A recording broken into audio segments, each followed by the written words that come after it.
Hi there, Grateful Gang. Welcome to Gratefully Living the Chronic Life.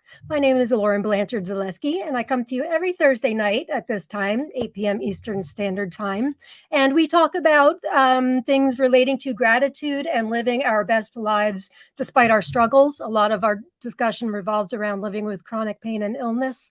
But each week I bring you a different topic or guest, both most often.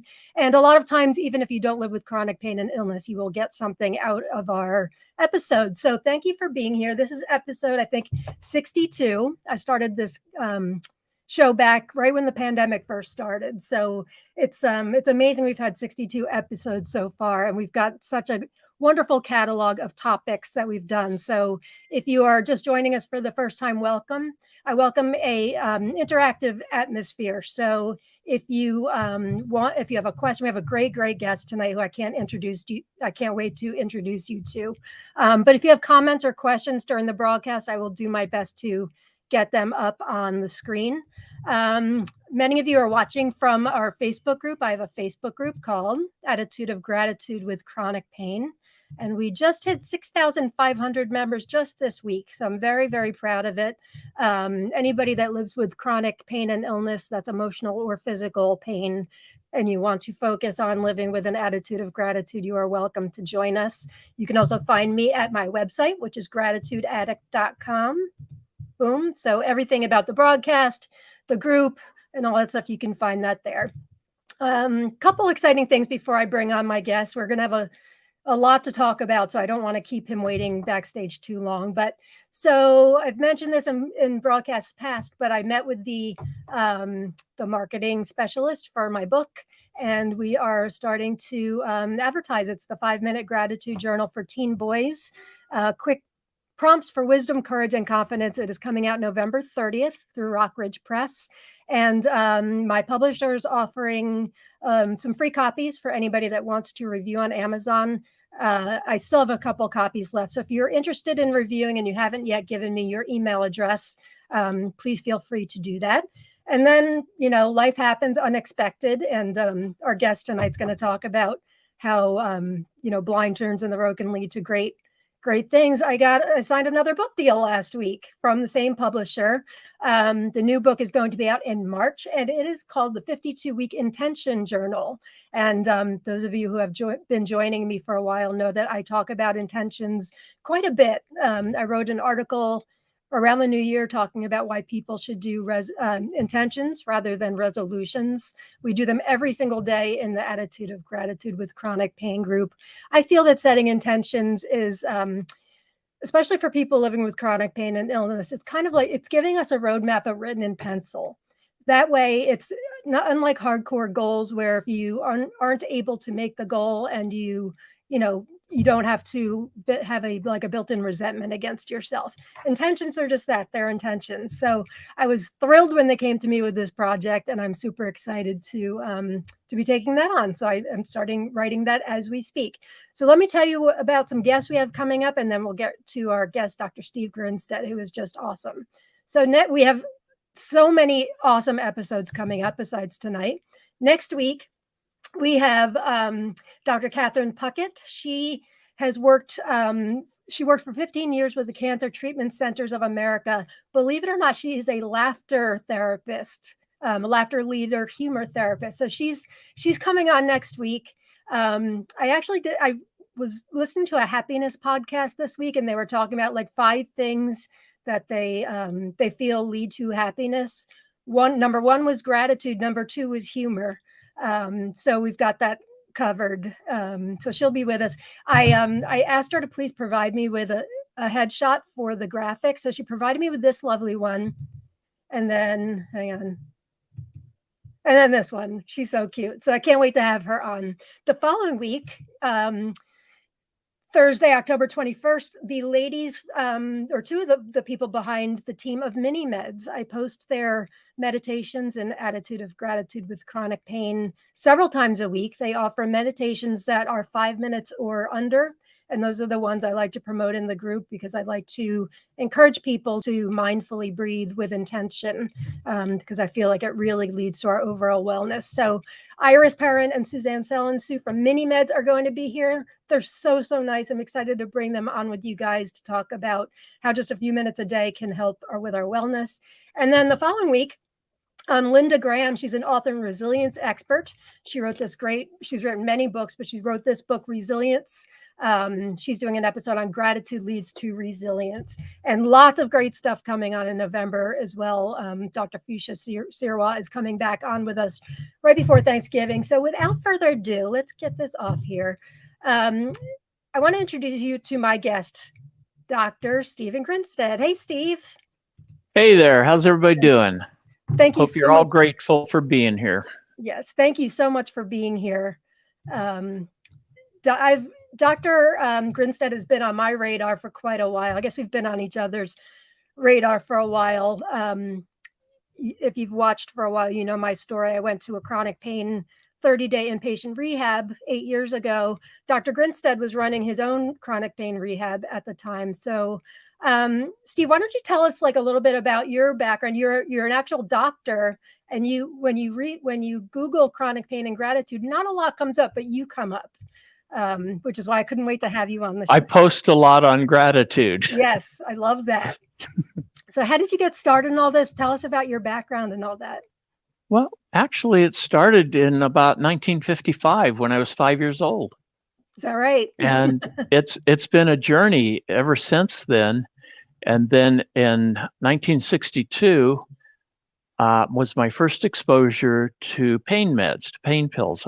I was playing sandlot football, got injured. I was living in Pueblo, Colorado. I'm the oldest of 9 boys. My mom had 9 boys in 14 years and no twins. Oh my God. Any girls in there at all? No girls, all boys. Your poor mother. A baseball team, right? Yeah. And as you might imagine, attention was hard to come by because mom, was either pregnant or had newborns all the time, all the while I was growing up. Wow. So by the time I was 12, I had 6 brothers at that point. And my mom was pregnant again. But anyway, was out playing sandlot football, rushed me to St. Mary Corwin Hospital in Pueblo, Colorado in 1962. Now, St. Mary Corwin Hospital knew the Grinstead boys because one or more of us was there all the time. Sure, yeah. So I don't remember what they injected me with, but it stopped the physical pain right away. Looking back with hindsight, it was probably Demerol. But what they did was they sent me home with a prescription. And I do remember that very clearly. It was Tylenol codeine. Oh, right. Free. Okay. And now the other thing, since about age 7, I had been using a lot of alcohol. I come from family of alcoholics on both sides, all my aunts and uncles, cousins, everything centered around alcohol. And so one day I kept seeing the warning label on the pill bottle. It said, "Do not use alcohol while taking this medication." And then one day I made the dreadful because mistake. As a recovering alcoholic, I think when I used to see that, I'd be like, "Oh, yeah, good." No, that isn't what did it. Saying no is one thing. That's a red flag. But the fine print under it is what sold it. It said alcohol may intensify the effect. Yep. And that was it. So that sent me on to, about for the next 18 years of doing a lot of things. In high school, I ran with gangs. I was not a very nice person. And then in 1969, I joined a professional gang, the United States Marine Corps. And I got into the recon, Special Forces Recon Rangers. And, it was very violent. And we're always getting injured, jumping out of perfectly good airplanes, all that stuff. And I survived it anyway. Then fast forward a little while, it was in 1978 I got divorced from my first wife, and now here I am, a single father of a 9-year-old daughter, and I moved from Colorado to California. And I still had this relationship. I was a very high functioning alcoholic addict, very high functioning. I started running electrical construction crews in the Silicon Valley, making, lots of money, doing real good. And then I got in the life-saving with Sensei Richard Kim. I got into a different style of karate. When in the Marine Corps, it was a combat karate, kill, cripple, maim, and survive. Oh gosh, yeah. Sensei Kim was Shorin-Jiru, and his premise was, our style is so you don't have to be violent anymore. And every single kata, every single move started with defense. And he says, if you have to absolutely engage, use minimal force and then run. And I'll never forget when I heard him doing this presentation, it just something inside me resonated because I knew what I was doing wasn't good. And I remember one orientation he was doing, this one smart ass guy, excuse my language, got up and he says, well, Mr. Kim, I can do that now. Why should I train with you? And Sensei Kim had a great dry sense of humor. He says, but there's a difference. When I run away, I choose to run away because I want to, not because I have to. And that just really resonated with me. So that's what helped me stop being violent. And then one night in 1980, January, I was sitting having dinner and the phone rang, and it was the school counselor. Earlier that day, my school had an alcohol and drug awareness day. And my daughter decided to share that some nights Dad would take his pain pills with a bottle of wine, and then he'd get really silly. Oh, gotta love those kids. Mr. Grinstead, I never got mad at her for that because it was like a wake-up call. Like I say, I was high functioning. So it was a wake-up call. So he says, we might have to report you. He says, well, what do you need me to do? He says, well, you go to these AA 12-step meetings and get it signed off to prove that you're addressing the problem. Says, I'll do that, but I promise, I swear, I'm never going to do it again. I was using willpower and self-discipline. And I promised my daughter, and more importantly, I promised Sensei Kim. And when I told him about this, he says, it's about time. Now you get to test for your black belt. Oh. And then in January 22nd, 1981 became the worst night of my life. Because it was a great week. I was actually leading the class that night. I went home and after a couple hours woke up wide awake from a dead sleep. And I knew I wasn't going to get back to sleep. So I says, I've been putting off cleaning my closet, my bedroom. I think I'll do that. So I put on the record player, put on all my Beatles albums and was just rocking out, having fun. And I dumped one box out and a 3/4 full bottle of Vicodin rolled out on the floor. Oh. And I swear there was no cognition, there was no thinking, nothing whatsoever. I picked the bottle, opened it, poured a handful in my hand, threw them in my mouth, chewed them up and swallowed them. And the very next thought was looking at the clock and saying, the liquor store's still open. And as soon as that thought hit, it dawned on me what I did. And I got physically sick, emotionally sick, and spiritually sick.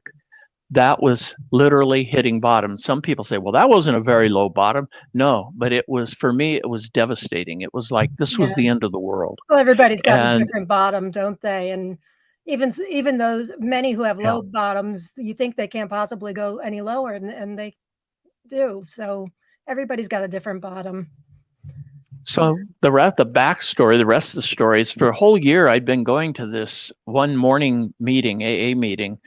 And there was this one guy that had 33 years in recovery. And I kept making fun of him taking pot shots at him. You must be really sick. You're still going to these meetings after 3 decades. What's wrong with you? And just really any chance. And he would smile at me and say, Steve, keep coming back. Yeah. And that's all he said.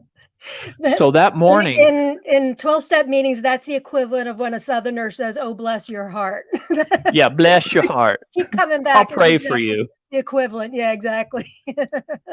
So that morning, after not being able to get back to sleep, I was still really wasted. What had happened was as soon as I had that realization what I did, the record player changed and it flipped to the Beatles song, Help.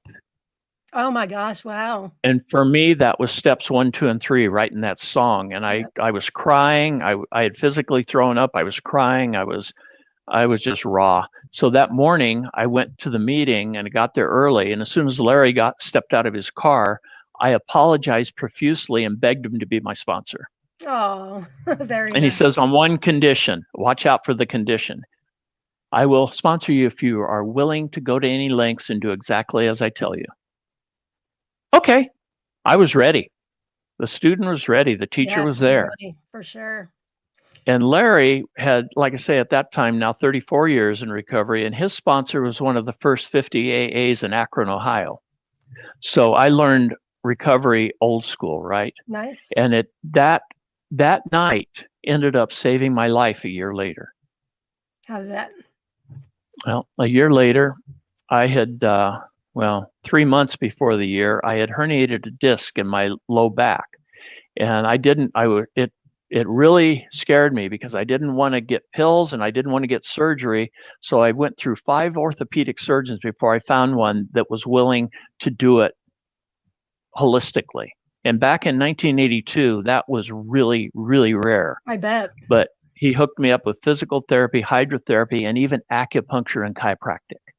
And so for 3 months, I was training like hell. I was going to all my appointments, doing all my physical therapy, running 10 miles a day, swimming a mile a day, because in April was every year we did our ranking tests to advance to the next rank. And I was getting ready to retire from electrical work and open my own dojo. In our style, you had to have a second-degree black belt in order to do that. So I got all ready. I was hyped up, and the test was about 4.5 hours long. It was really brutal, really grueling. And I loved it, and I passed. But the next morning when I woke up, I found myself paralyzed from the waist down and in excruciating pain, had to get an ambulance. And I was told I'd never walk again. And I was in the hospital for a couple of weeks. Wow. And I had to have somebody take care of my daughter. And my sponsor and my recovery buddies visited me all the time. When it was time to leave, I had proved them that at least I could get in a walker and use a walker to be mobile. I wasn't going to get in no stupid wheelchair. Just stubborn. Yep. So sounds like it. Larry drove me home, and it was in the evening, late afternoon, early evening. He says, "Steve, I'm going to pick you up for the 7:30 men's meeting tonight." And I says, "Nah, I'm kind of wasted. I don't want to do that." But in the back of my head, my life was over when I got that diagnosis and everything. Yep. I couldn't do A lot of karate. us can relate to with those blind turns in the road that all of a sudden, just like that, your life can change, right? My life was over. Yeah. It was over. No, it wasn't changed. It was over. I couldn't be a construction worker. I couldn't teach martial arts. I couldn't even be a good father because how disabled I was. Yep. And so I had planned to commit suicide that night. And so here it is, a couple hours later, I was in my walker going back to the bedroom to the gun safe, and the doorbell rang. And Larry just knew something was off with me. So he says, "Steve, answer the door. Remember, you gave me a key. Answer the door. I'm coming in anyway." And he came in with 6 of my recovery buddies. And it literally saved my life that night. And 1 or 2 of them stayed with me, hooked me up with a trauma therapist, because what had happened, it triggered my PTSD from childhood adversity and from Marine Corps trauma. And it just put me in that helpless, hopeless place that I worked with a lot of vets that got to that same point. You know, it's either homicide or suicide. Yep. And so it really speaks to the power of connection. I mean, having connection in your life can be a real lifesaver. Let's take some comments and then we'll get back to more of your story. I'm seeing a lot of people. So if you are watching from inside Attitude of Gratitude with Chronic Pain, you have to grant StreamYard permission to use your name and likeness because we're a private group. So it may look like your name comes up on your end, but on my end, I'm getting a lot of these Facebook users, which is fine. But if you want to win, Dr. Steve Grinstead's giving away 3 copies of his new book. What's the name of the book again, Steve? Thank You, Adversity. Thank you, Adversity, for yet another test, a body, mind, spirit approach to relieving chronic pain suffering. So at the end of the episode, we're giving away, again, 3 copies of that. And in order to win, you need to put in #gratitude, which many of you have done already. However, if your name isn't registering, it's not going to register. So if you're having trouble getting your name to log in, I would recommend watching this on YouTube or on my public page, Lauren Zaleski Gratitude Addict. or just log out, log back in. As long as you grant StreamYard permission, you will log in. But let's get to some more questions here. I just don't want anybody to miss out on 3 copies of the book. Yep. Hashtag gratitude. Hello. Hello. Thank you, everybody, for being here. Eva's here. Hello, Eva. Hi, Denise. Thank you very much. I appreciate it. Mary, hi, Lauren. Welcome, Dr. Grinstead. You guys are going to have a lot of questions for him. He really should be here for 6 hours because we've got so much good stuff to share. I just get warmed up after 3 or 4. Thank you for sharing your journey with us, Stephen. Great. Linda Edwards is here. Hey, everybody. Thank you. Thank you. So all of you whose names are showing up, it's registering your name, but there's a whole lot of Facebook. Oh, Pamela Creighton's here too. Or we already got that. Okay. All right. So your recovery buddies picked you up and saved you. And then what? And that started me on a journey of finding, what do I do next? Well, I went through a voc rehab process and they found out I had good people skills. So they sent me to UC Santa Cruz to train as a counselor. And that wasn't enough because I saw at the same time there was an alcohol and drug certification program going on there too. So I was doing parallels. I was doing both. So, and then fast forward, 1984, I started working for the National Council on Alcoholism as a youth educator, doing kind of presentations that my daughter was at when I got nailed. Is that right? Isn't that ironic? Can I just tell you, when my son was in preschool, they did like a Mother's Day thing. And the teacher asked him what his mom's favorite food was. And his answer was limes. That my favorite food was limes. And that's from Corona and margarita. So I had a very similar story, not quite as dramatic, but I would laugh so hard when you said that because I can sort of relate. Absolutely. Absolutely. So you're going to college and you're doing both things at once. I got my I got both my certificates, got the training, couple of years of at UC Santa Cruz, got my AA in both of them. Mm-hmm. And then there was a hospital, an addiction treatment hospital in Campbell, California, which is right outside San Jose. It was called Chemical Dependency Institute, and it was ran by 2 co-medical directors. Both of them were in recovery, Dr. Jerry Calloway and Dr. Philip Mack. Both of them also decided that anybody who got addicted to pain meds should be treated at the same time and same place for both conditions, the addiction and the pain. And when they found out, they knew me because they'd seen me in enough meetings, they heard my story. And when they found out I was, managing my chronic pain and thriving with my chronic pain, they hired me to be the primary therapist for the program. Excellent. And so that really started it out. And then, in 1991 was another big turning point, was because I was exposed in 1986 to Terry Gorski's relapse prevention model. And my supervisor was one of the first people to get certified in advanced relapse prevention therapy. And I waited until 91, then I decided I had to have it because it was working with the pain patients, that strategic step-by-step process. I adapted it for the pain patients. And I was getting phenomenal outcomes. Before I got to that program, people leaving against medical advice was 3 times higher for the pain patients than the addiction patients. After a year of using that kind of work, now it was the other way around. The addiction patients had a 3 times higher rate than the pain patients. It's so, I know you know this, and people that have been watching me a while know that I was fortunate enough to be able to go to a 30-day inpatient pain rehab as well, Silver Hill Hospital in New Canaan, Connecticut. The hospital's still there. The pain program no longer is, under Dr. Bruce Singer, who was the director and founder of that program. And it truly, like, I tell people this all the time, I could have gotten sober anywhere. And I'm not saying that getting sober was easy, because that's not what I mean at all.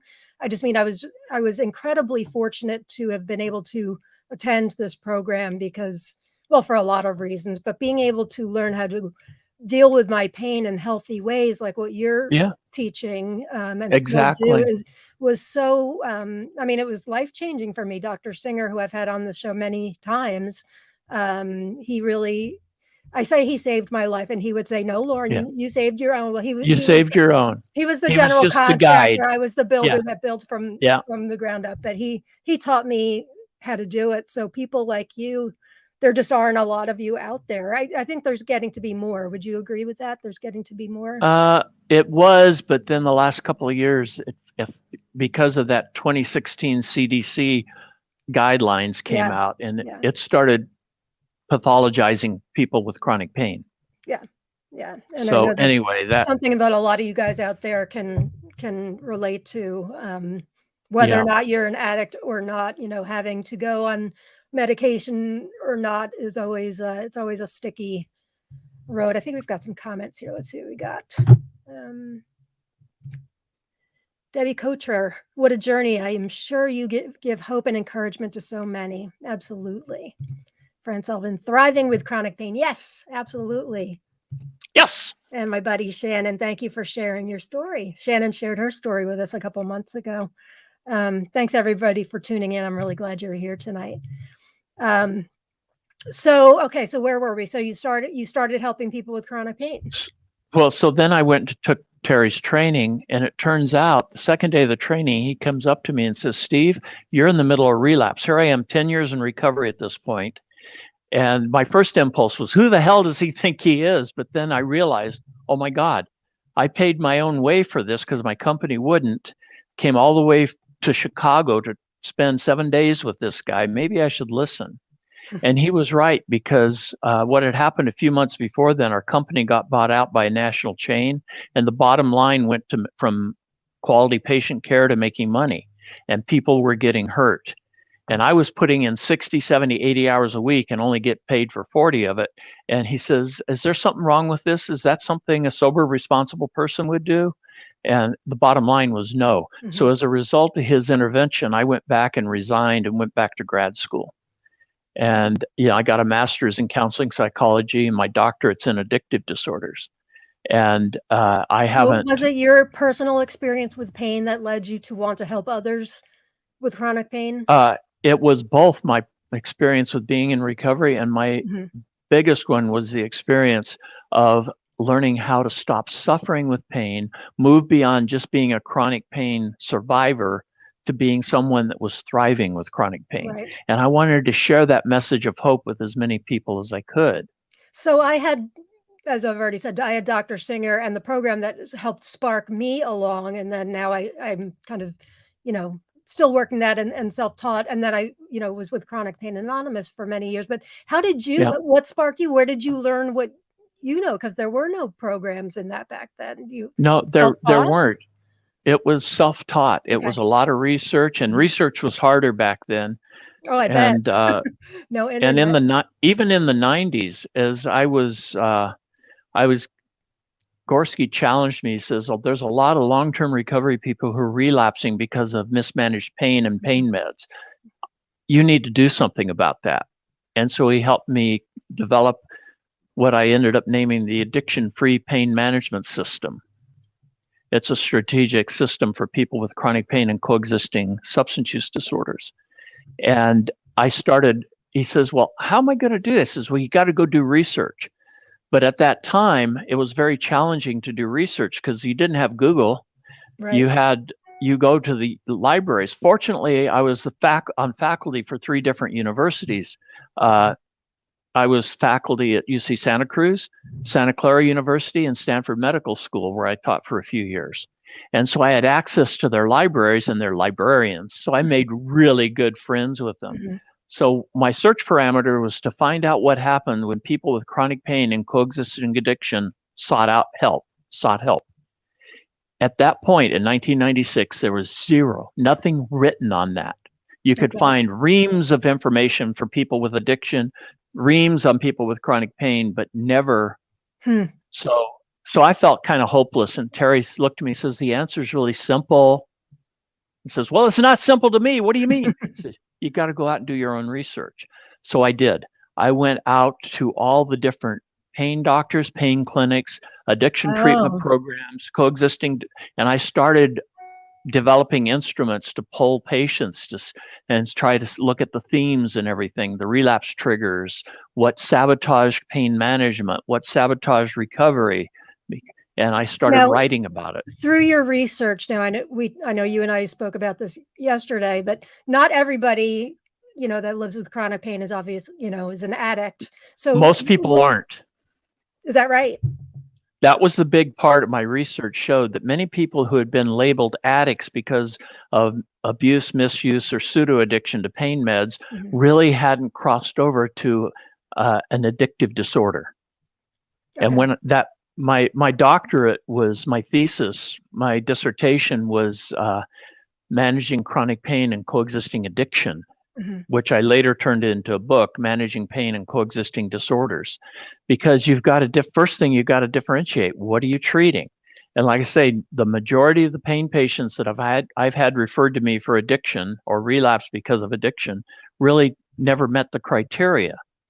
They were using their meds for psychological, emotional, and sometimes mental health symptoms like depression, anxiety, bipolar. Which is almost always go hand in hand, don't they? Chronic physical pain and mental illness is very, very common, is it?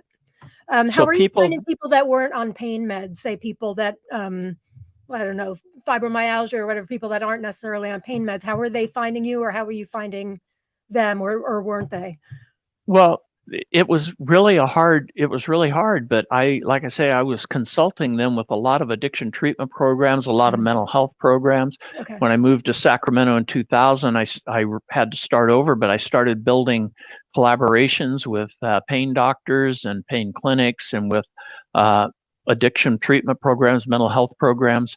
And so I had helped them when they had challenging people. And my first step was to differentiate, is this addiction or is this just mismanaged chronic pain? What are we dealing with here? And it doesn't matter because the treatment plan's 100% identical. Because you don't want to, if you aren't addicted, you definitely don't want to go there. Right.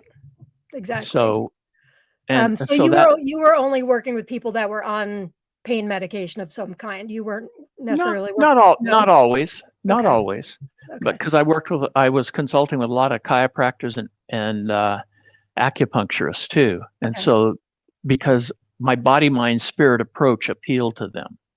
Well, I mean, everybody out there that lives with chronic pain and illness, I'm sure you can relate that when you live with chronic pain, you're desperate. You've probably got a laundry list of things that you've tried over the years, chiropractic, acupuncture, all of this stuff, you're desperate. You're absolutely desperate. And I'm sure finding somebody like you was a relief, somebody that really not only heard them, but are you upfront with, well, you are now, but have you been upfront with your patients that you too live with chronic pain? Does that help you?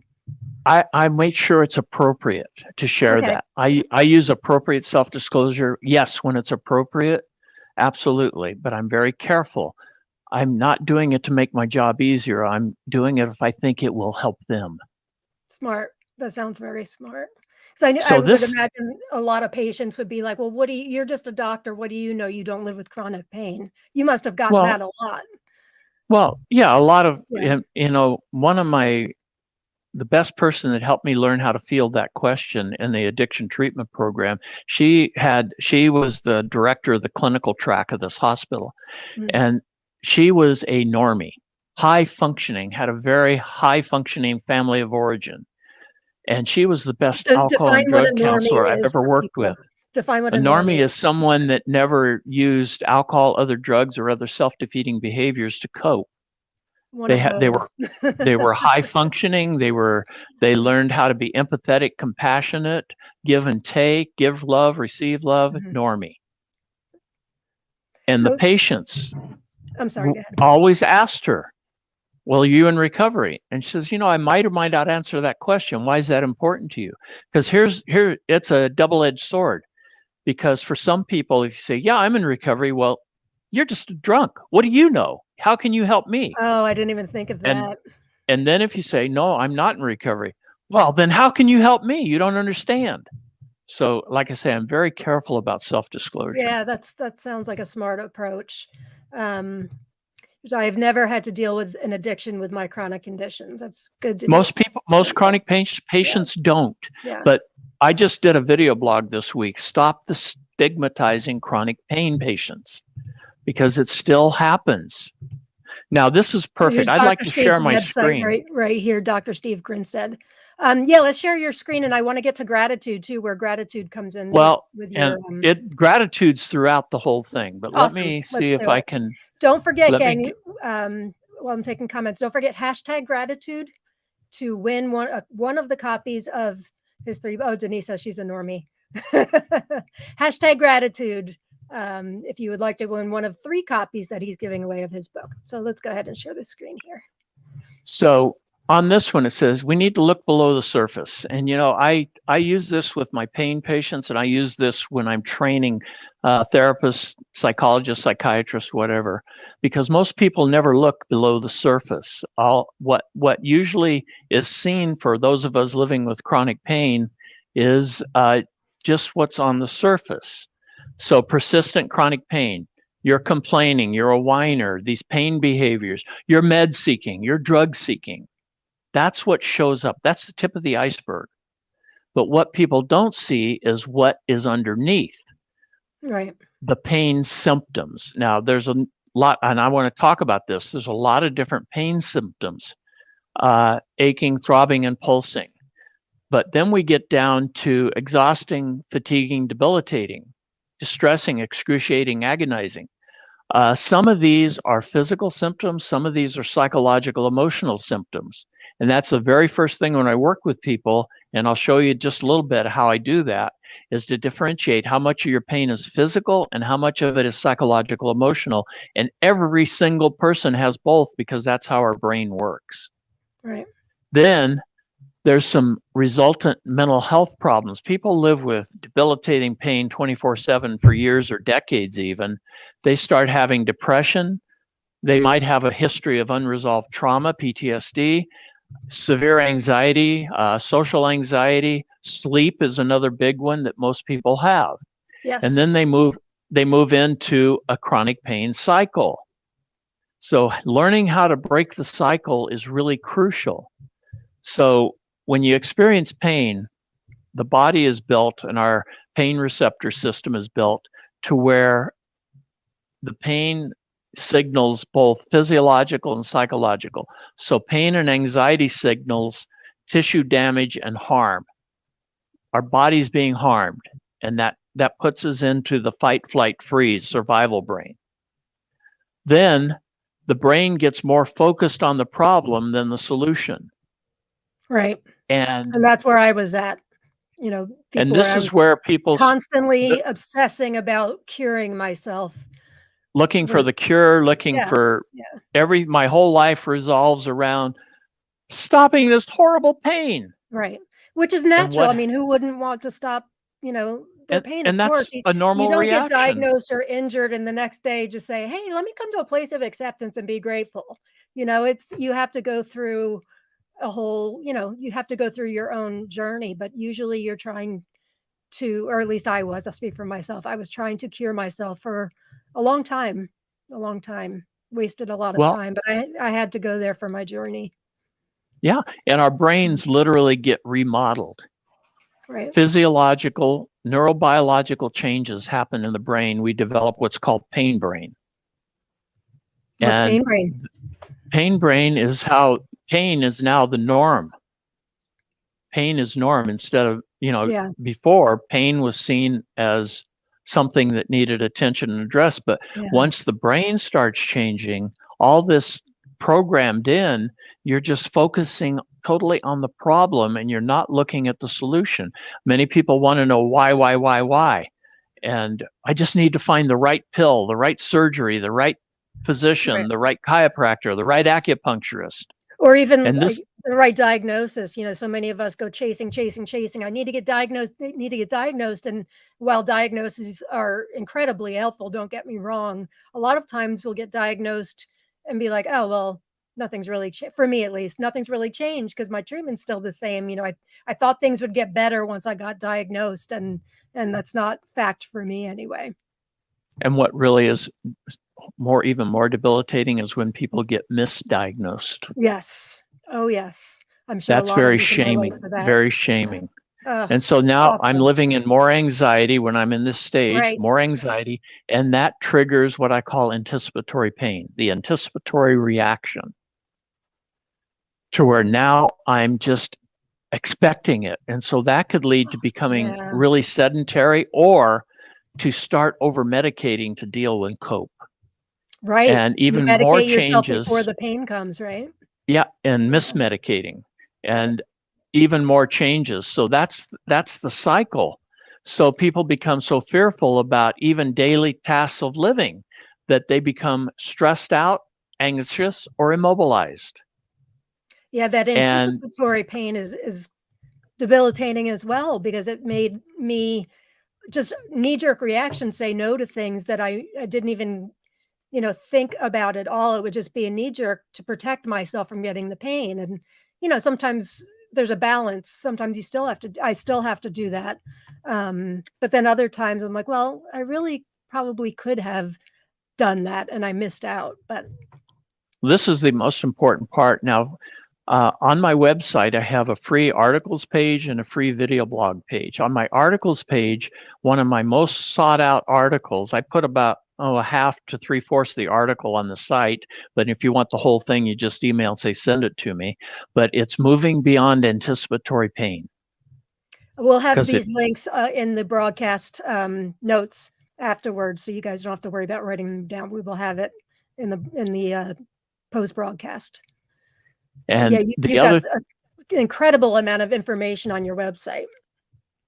yeah, it's overwhelming. So just do one piece at a time. How do you eat an elephant? One bite at a time, right? It's good stuff. It's really good stuff. So the So part about that needs the help is learning how to identify the environmental and the internal psychological emotional triggers. That's why I developed, and what I sent you to share with the audience is my empowerment pain journaling process. So it helps you learn from your pain. One of the big things, my big turnaround I forgot to mention earlier, that led me from suffering and just being surviving, was I finally had to stop fighting my pain. I had to make peace with my pain, and yeah. I need to make pain my best friend. Yep. Yep. That was the turnaround. I want to learn. My pain is trying to tell me something. Today, when I have a pain flare up, whether it be a migraine or my back pain, the first thing I have to look at is, did I do something physically to trigger this? Or is there something I'm not dealing with, psychological, emotional, stress, relationship issues that I'm not dealing with? Right. What are the triggers? What are the triggers? And the bottom line is, a lot of times this anticipatory reaction is caused by our previous experience with earlier pain flare-ups and pain episodes. And it gets to the point where you get what It's you kind of a expect. learned thing. It's a learned thing. Now, Yeah. that's the good news, because you can turn that around the other way. You can turn it around the other way. Would it be okay with you if this got better? You get what you expect. So if And you that's expect it to your get better, journaling exercise that's where helps with that. that's where Yeah. gratitude kicks in. This is one of the tools I teach people when when you start catching yourself with a flare up and going into this anticipatory.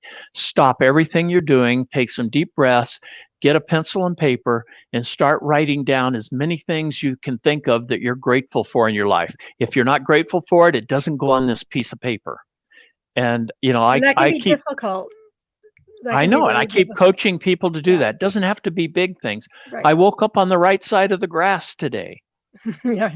And My one of the dog audience members that's here tonight, I think yesterday, she said, "My lip doesn't hurt," or something like that yesterday. And Yeah, yeah, you think about what doesn't hurt, what is going well in your life. You've got internet access right now. You have eyes that can see this broadcast or ears that can hear this broadcast. There are things, but sometimes it's easier said than done.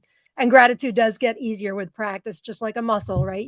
You work it yeah. and it gets easier. Yeah. And so the first time I do this with somebody, I have them do the writing. I'm sitting with them and I'm coaching them and guiding them. And I'll ask them leading questions until we get a list of at least 50 things they're grateful for. Mm-hmm. And then I'll do a quick check-in. It says, by the way, where's your pain levels at right now? And they get this shocked look on their face because they were so distracted, they weren't in touch with suffering. They weren't in touch with the pain. So yeah, gratitude is one of the major tools I always start early with people. And Steve, how do you feel that gratitude helps your patients? In what kind of ways? Like you were talking about all of these, physiological, psychological, and all that. How do you, as a doctor, how do you feel that gratitude helps people with chronic pain? So one of the things is I believe psychologically that we get what we focus our attention on. That's what shows up in our life. So Right. if you have mistaken beliefs and skewed perceptions, that leads to irrational negative thinking, which leads to very uncomfortable emotions. And that the combination of the thoughts and the feelings lead to self-defeating or self-destructive urges. Urges plus decisions lead to bad behaviors. And then so instead of finding a healthy way to cope, when they're so focused on it's horrible, awful, terrible, and they're not able to stop that process and start rewiring the brain and rewiring the brain with gratitude.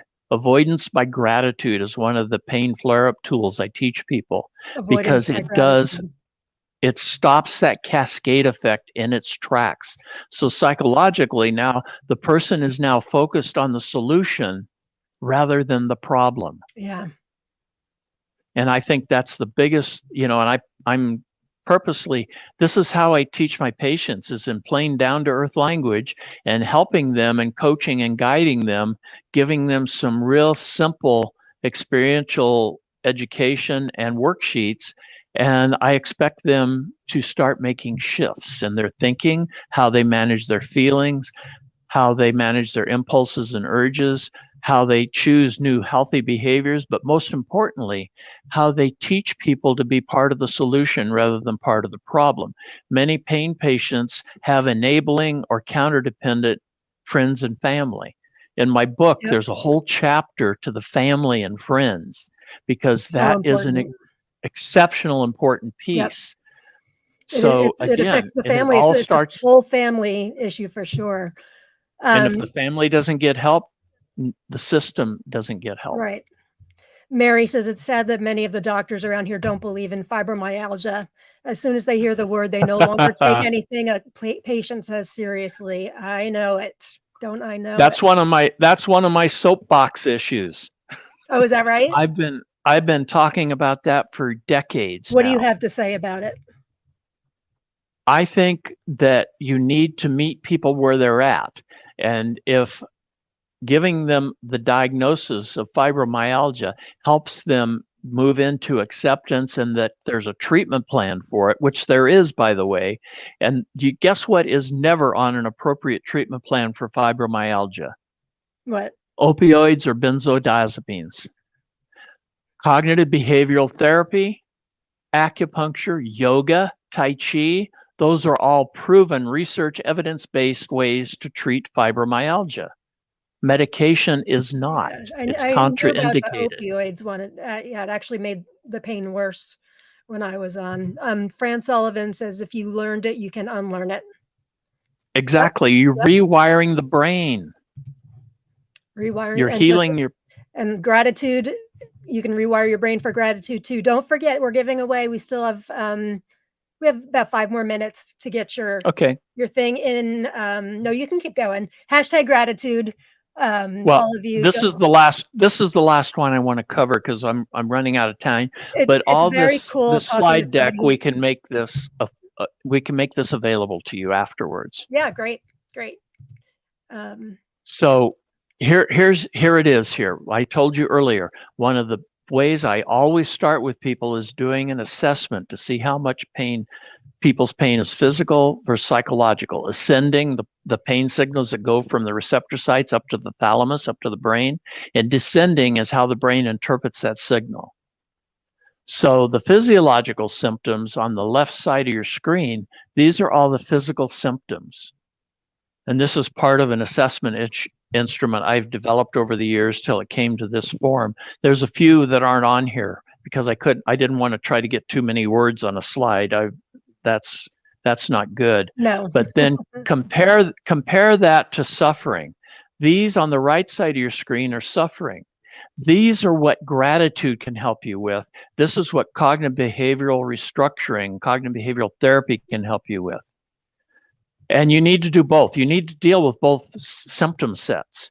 But unfortunately, many people that do get in trouble with medication, even if they don't get to the addiction, the reason they start having problems is they're using that medication to deal with the psychological suffering symptoms. Yeah. So that's I'm going to stop sharing my screen. Okie doke. And come back. So yeah, so you mentioned, and I just want to reiterate, we're going to share it after the episode. You've got an awesome exercise on journaling. Yeah, remind us what it's called again. Empowerment Pain Journaling. So there's 2 pages of the foundation. You read it, you get educated. What is this about? What's it mean? And then the last part of that's the directions. And then there's the next worksheet has 10 questions that you answer every day. And this is 7 days. Am I remembering right? And you do that for 7 days. And then the next page, the last page, is pulling it all together page. What does this mean? And what you're doing with that last one, I call this learning from your best friend, your pain. What has your pain taught you these 7 days that can help improve your quality of life and levels of functioning? That's what the Empowerment Pain Journaling. And this is my most recent version of it. I've been doing this for versions of this for about 20 years, but this is the most recent version that we used in our program for 3 years. Very cool. And thank you really for providing that. You're incredibly generous with all of your information and the tools that you're offering us besides the books. Yeah. I want to pay it forward. People help me. Passionate, and it's really refreshing. Yep. I'm here for people. I also now I do empowerment pain coaching. I mean, if anybody might be interested in seeing if we might be a good fit for doing some empowerment coaching. It's not therapy, it's not counseling, it's empowerment coaching. And a lot of it's focused on gratitude. So you can ask for that. Great. Facebook user, I love this speaker. Me too. So glad that he's on. He just joined our group a week or so ago too. If you're an attitude of gratitude with chronic pain. Oops. Uh-oh, Steve, I told you I would get myself out of my episode. Here I am. There I am. Get in #gratitude. Steve's website, again, drstevegrinstead.com. So what are the results you get after you help people? What kind of people come to you and what kind of results do you get? We have a couple more minutes. One of the things my book lays out very clearly, I used a composite of 4 pain patients that went through our program, what their life and their levels of functioning were before they got to us and how much they improved. Now, most treatment programs are happy if they get 20 to 30% improvement. When we first started, I wanted to get 30 to 40. We ended up getting 52% improvement. Whoa. Aggregate. So that level of functioning in 6 weeks was amazing. Great. When I work with people, the first thing we do is go through some assessment questions as a benchmark, and then we develop a plan how to get your life working better. Sounds smart. This is his latest book that he's giving away 3 copies of tonight. Thank you, Adversity, for yet another test, a body, mind, spirit approach for relieving chronic pain and suffering. So if you like what Dr. Steve has been sharing tonight, definitely go and get this book or get your name in to win one of the 3 copies tonight. What kind of things are in the book? I assume everything you're talking about tonight, but what else can we expect from everything? I mean, you'll get it's a whole set of how to move out of the problem into the solution in simple, down-to-earth language. It's not written in clinical or psychobabble. It's written in earth language. I like that about you. I think, so many of us suffer with chronic pain. It's exhausting. I mean, you touched on all of the things. It's exhausting. A lot of us don't sleep and all that. And hearing a doctor talk about it and address our issues, and it's very validating and refreshing to find you is just wonderful. Oh, look at this. My toolbox is overflowing tonight. So awesome. On my website, there's a lot of free tools. Use them. And also on my training page, I now have 2 self-paced digital 6-hour presentations. And one is through PESI, which has been around for 30 years, they just started their fall half price sale. So now it's on sale for half price. Awesome. So now might be a good time to check that out too. Yes. It's on my training page on my website. All right. So where are we at? We have there we go. Okay, so we are going to draw 3 prizes. Oh, look, hang on. I can't And wait I'll need people's website. first and last name and their address to send them a book. Awesome. I will get that to you. You've got some fans here, Dr. Steve. Big time. Big time. All right, let's draw some prizes. Let's see. We've got 3 of them to give away. Hang on. I'm an overachiever. What can I say? Yeah, one isn't enough. Addicts tend to be. I am as well. All right, here's number 1. Good luck, everybody. The wheel is turning. Is that showing up on the screen? The people scrolling, can you see that? There's all the names. Linda Edwards. The winner. Linda Edwards, you are a winner. He's my senior moderator. Congratulations, Linda. Winner, chicken dinner. Number 2, let's try. Got lots of entries tonight. That's awesome. Thank you for donating 3 of your copies. That's just very generous. Absolutely. Also, Karen Grosskopf. Karen. No, I'm sorry, Grosskopf. She told me how to pronounce it. Congratulations, Karen. Fantastic. You want a book too? What I'm also going to do, Lauren, is I'm going to send you a code to where people can get a 20% discount on my publisher's webpage. Oh, you are so generous. Thank you so much. Yep. Congratulations, Karen. Your other book is on its way to you, by the way, Karen. All right, final one. Good luck, everybody. It's so clear how much you care about your patients, and it's just so wonderful. I can't thank you enough for being here and for your generosity. I appreciate you inviting me. I really do. Mary, she's the one that just bought the copy I was telling you about. So Mary, you can give that copy away and I'll send you an autographed copy. Oh, very nice. Oh, very nice. Congratulations, everybody. Does anybody have any? We have 2 minutes. Anybody have any final questions? Please feel free to get them in. Congratulations, Karen. Oh, thank you so much, Karen Grosskopf. I got it. Sarah's here. Congratulations, everybody. And Mary, congratulations. So once again, I would just want to give his website, and all of this I will have in the post recording, the drstevegrinstead.com.